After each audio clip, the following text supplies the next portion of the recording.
Hi, I'm Dustin Abbott, and I'm here today to give you my quick review of the new Samyang AF 50mm F1.4. This is the Mark II version, and it is a marked improvement over the first generation lens.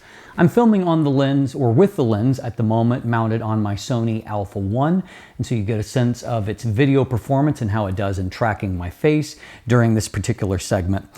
When I reviewed the first generation lens, Mark I lens, it left me somewhat underwhelmed.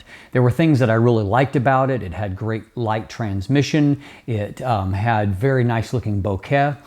It also had a pretty decent build, but there was also some limitations. The autofocus was fairly primitive, and I also found that the lens was not particularly sharp until you stopped it down a fair bit, and contrast was on the lower side. Fortunately, we have a vastly improved lens that I'm really excited about because it is now smaller, has better autofocus, and it's better optically.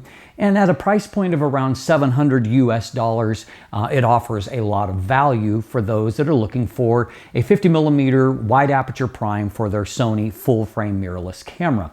Now, if you want a deeper dive into the lens performance, I recommend that you check out the definitive review instead. Here, I'm just going to give you some overview. The lens itself, as noted, is smaller than its predecessor and smaller than competing lenses on the Sony platform. It is 80mm in diameter with a 72mm front filter thread, 89mm in length, and weighs in at only 420 grams. That makes it 20mm shorter and about 360 grams lighter than the competing lenses from Sony. And if you're talking about the Sigma 50mm f1.4 Art, it is larger and heavier still. It is also smaller than what the Mark I lens was, about 8mm shorter and about 165 grams lighter. So kudos to Samyang for giving us a smaller and lighter lens while also upping the build quality and the feature list. We have now weather sealing throughout the lens with 6 different seal points.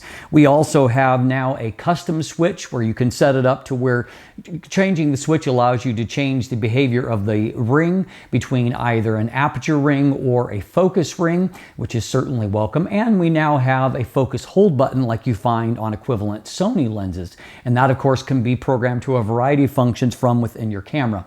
There's also a new physical redesign with both the texture of the lens barrel, but then also of the focus ring, and it has a hidden red ring that is part of their new design philosophy.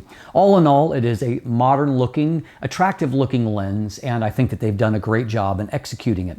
As noted, there's also an improvement to the autofocus system. Though the first generation lens had a kind of buzzy and slower autofocus system, we now have a linear STM, or a linear stepping motor, as a part of this design that does a good job. Though I will note it isn't their top tier dual motor system that we've seen on a few other f1.4 primes.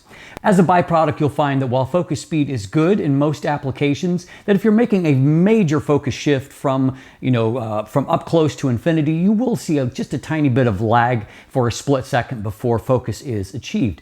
I mostly noted a little bit slower focus speed, however, when doing video focus pulls, which, as you can see, they're a little bit more deliberate in nature. You can also see a little bit of visible stepping as a part of the process, though I do note that maybe that detuning helps it to be nice and quiet in operation. There is a little bit of focus sound if you focus right up near your ear, but there wasn't enough there, I think, to be picked up by onboard microphones in most situations, and certainly not enough to be distracting if you're just shooting stills. So overall, the focus job gets its job done in terms of speed and sound, though as I noted, it's not necessarily Samyang's top tier either, nor is it at the level of, say, the Sony 50mm f1.2 G Master, which has quad linear focus motors as a part of its design.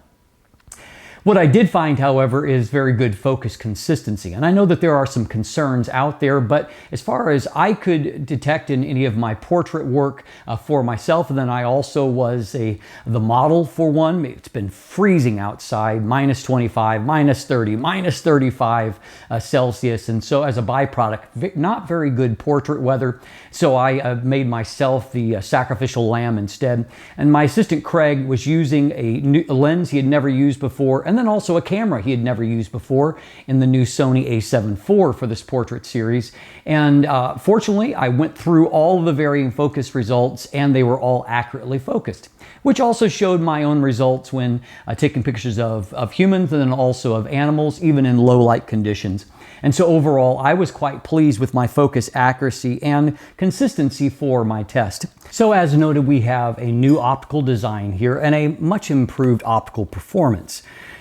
I found that there is relatively little distortion, just a little bit of pincushion distortion, though there is a fair amount of vignette that is there. Fortunately, the vignette was very linear in nature, so surprisingly, even when I shot wide open with a snowy scene, I didn't really notice dark corners in particular because it is so gradual in its movement towards the center. So that's a good point. Not so great is the fact that we still don't have in-camera support on Sony for Samyang lenses, and so you won't be getting corrections in camera. I did note some minor chromatic aberrations, though nothing major. Mostly what I saw is a bit of green fringing on some bokeh circles, but again, nothing that I think is really going to do much to mar any kind of image.